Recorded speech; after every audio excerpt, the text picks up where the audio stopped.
Step into the world of the snowy heights of Smallfoot, where a young Yeti's life is turned upside down when he discovers a mysterious creature he thought was just a legend. Watch as he embarks on an unforgettable adventure to challenge old legends and find the truth. What's up, movie buffs? You're tuned into Flashback Flicks, where we bring your favorite films to life with epic recaps and unforgettable scenes. Subscribe now and join us as we dive into the world of cinema. As the story unfolds, the film opens with a Yeti named Migo telling the history of his village. He and a large group of other Yetis live high on a mountain above the clouds where they live according to a series of stones held by the Stone Keeper. According to the stones, the Yetis were pooped out by a yak god and left on the mountain that is held up by ox that must be fed, or their village will fall into the great nothing. Migo's father Dorgal is the gong ringer who is supposed to summon the sky snail, sun, to bring the day. Migo and the other Yetis are happy and peaceful. In pursuit of his dreams, Migo aspires to be the village gong ringer just like his dad. Stonekeeper calls Migo to practice with Dorgal for when his time comes. After a few failed attempts, Dorgal launches Migo toward the gong, but he gets distracted by Michi, Stonekeeper's daughter that Migo has a crush on. He flies over the gong and tumbles down the other side of the mountain. A plane then crashes down near Migo, and someone is ejected from it. Migo goes over to see the person and is surprised to see that it is a Smallfoot, considered by the Yetis to be legendary. Before Migo can bring him back, the wind blows the man by his parachute and sends him down the mountain. Upon returning to the village, Migo runs back to tell the others of his discovery. He brings the whole village with him to the site of the crash, but the plane slides down the mountain and falls over, and its imprint in the snow is blown away, leaving no proof of what Migo saw.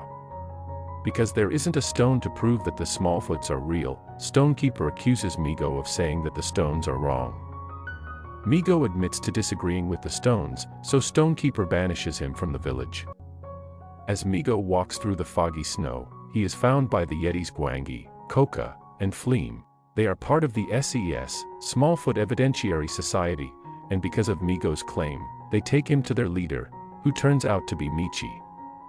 Despite her father's beliefs that Smallfoots don't exist just because of the stones, she believes that there is something or someplace beyond their home. Michi convinces Migo to go out and find the Smallfoot. The Yetis lower Migo with a rope to go down beneath the mountain. They are interrupted by Michi's brother Thorpe. In their distraction, Migo falls as the rope breaks and he lands in a bed of snow. He sees the forest for the first time and is astonished by the world outside the mountain. Meanwhile, in Human Town, we meet Percy Patterson, a wildlife documentarian trying to get a video on an exotic spider. His nature show has been struggling in recent times due to people being interested in other things. The man from the plane then comes running in a panic as he tells Percy that he saw a Yeti. Percy talks to his assistant Brenda about trying to get a video of the Yeti to boost his ratings, as he has personally fallen on hard times. He wants Brenda to get in a Yeti suit so they can fake the video and make it go viral, but Brenda refuses, as she once respected Percy for his integrity toward animals. Migo comes down near the bar where Percy is. Percy steps outside and sees Migo, but he thinks it's Brenda in the suit. He is impressed until he sees Brenda riding away with the suit on a snowmobile, and he realizes Migo is a real Yeti. Percy freaks out and tries to tranquilize Migo, but he gets himself knocked out, and Migo brings Percy with him. During their journey back, Migo stops inside a cave when Percy gets frozen from the cold. He warms Percy up over a fire, though it appears as though he's trying to roast Percy as a meal. Later, they find that they are in the cave of a tired mama bear. She complains to Migo about him and Percy disturbing her, and Migo tries to talk to her, which Percy can't understand, so it appears to him that Migo is almost saving him. On the way out, Migo gets his foot caught in a bear trap. Percy sees that Migo is hurt, so he bandages his toe up. Migo resumes the journey and accommodates Percy so he can stay warm. Back at the mountain, the morning nears, and Dorgal prepares to do his duty, but he misses the gong, and his helmet breaks in two, but the sun still rises to his surprise. He rings the gong with both broken helmet pieces, and Dorgal is left questioning his job and purpose. When Migo returns to the mountain, he reunites with Michi, Gwangi, Koka, and Fleem. They arrive in the village so that Migo may present Percy to the whole village. He is amazed to see the whole Yeti community. All the Yetis then become amazed and intrigued by Percy, but Stonekeeper is not very happy at this discovery. Michi suggests to her father that he talk to Migo to better understand each other. Meanwhile, Percy tries to explain human life to Michi and the others through drawings, but he starts to feel a little sick. Soon after, Stonekeeper sends Thorpe to bring Migo to their home. There, he tells Migo the truth about their history. Stonekeeper has always known that humans existed because the Yetis used to live below the mountain, but the humans' attempts to eliminate them drove the Yetis to live high up. The cloud formation that obscures their view of the land below is a result of the Yetis unknowingly dropping blocks of ice into a machine that makes steam so the Yetis won't know of the world below, and the history with the stones was just something Stonekeeper made up to protect the others. He asks Migo to help do the same when Migo realizes that Percy did react almost instinctively to attack Percy. The tension escalates as Stonekeeper brings Migo in front of the other Yetis as he holds Percy, who is suffering due to high-altitude sickness and is growing colder and with less oxygen. Migo is forced to lie and say that he didn't find a small foot, but rather a rare form of yak. Everyone is upset, but especially the SES who know that Migo is involved in a cover-up. Michi, in particular, is very upset with Migo. Stonekeeper brings Percy to his cave. Migo feels bad for betraying his friends once they abandon him. He goes to Dorgal, who encourages him to find Michi. He launches Migo toward her home, but he finds that she isn't in her room. Stonekeeper hears Migo coming in and sees that Michi is gone, and she's taking Percy back below the mountain. As Michi and Percy descend, Michi's friends lower her and Percy down below, and Migo goes after her, along with Gwangi and Koka, but Fleem takes too long to decide whether or not he should come down. They follow Michi's footprints and see that she is headed into town.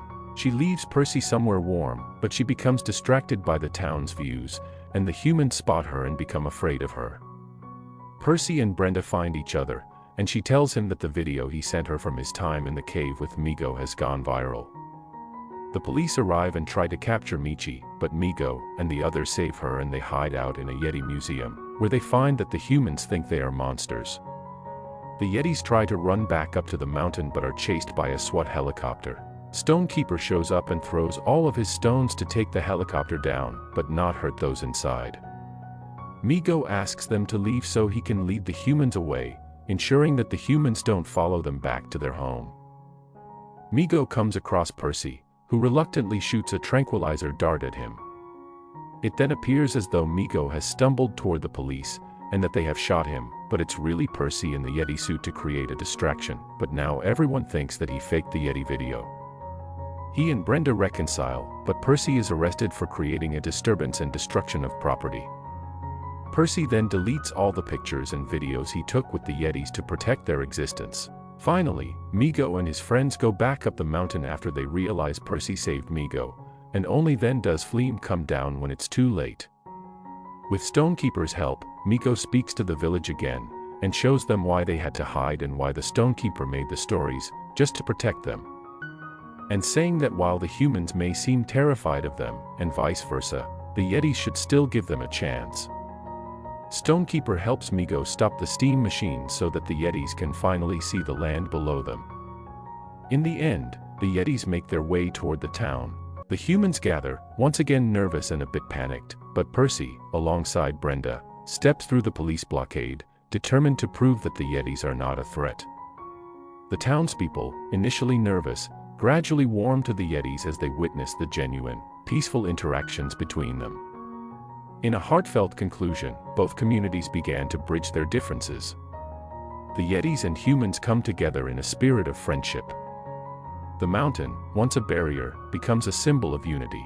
Migo and the others, standing side by side with their new human friends, reflect on their journey with a sense of accomplishment and hope for a harmonious future.